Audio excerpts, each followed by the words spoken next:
In this short video, we will discuss how to change the weights of your grades. I will start by going to the gradebook setup, and you can see that my gradebook is already organized into categories.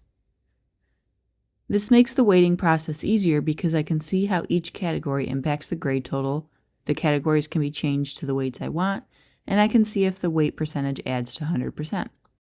We recommend weighting categories as opposed to individual grade items to make the math of your gradebook more simple to manage. Now, if I want the quizzes to weigh more on their grade without changing how many points each quiz is worth, I will select the checkbox in the Weights column and insert the desired value into this box. You can see that the weights auto-adjust to maintain a 100% total. Finally, I click Save Changes and the weights are set. Quizzes are now worth 20% of the overall grade, and the rest of the materials balance out to the remaining 80%. If you have additional questions on working with weights beyond what was covered here, please reach out to the Office of Online and Distance Learning.